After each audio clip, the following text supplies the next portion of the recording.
নারীর ক্ষমতায়ন এবং আত্মরক্ষার বার্তা নিয়ে আন্তর্জাতিক নারী দিবস পালিত হলো গুডেস হাসপাতালে।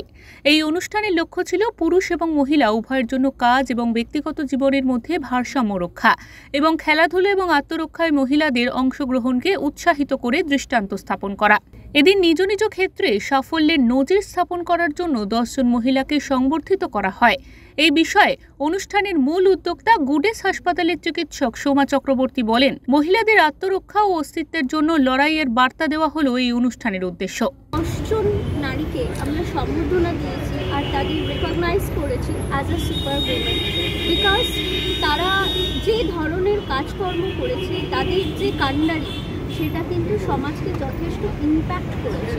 যেমন তার মধ্যে একজন আছে মানবী বন্দ্যোপাধ্যায়। ডেফিনেটলি ওনার যে কাজ, ওনার যে সাহসিকতা, ওনার যে দৃঢ়তা, যে উনি সমাজকে যেভাবে যারা এই ধরনের একটা ডিসিশন নিতে চায় তারা যে নিতে পারছে না, তার কিন্তু উনি একটা জ্বলন্ত উদাহরণ আমার মেয়ে।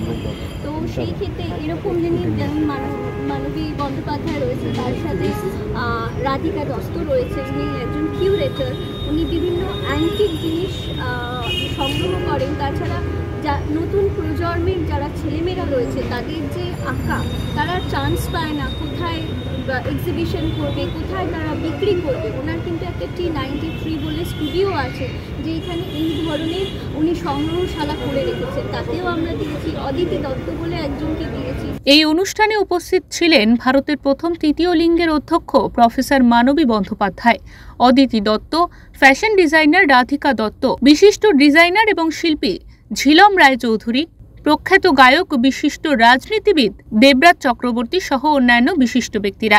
দক্ষিণ 24 পরগনা থেকে বাবলু প্রামাণিকের রিপোর্ট, ওঙ্কার বাংলা।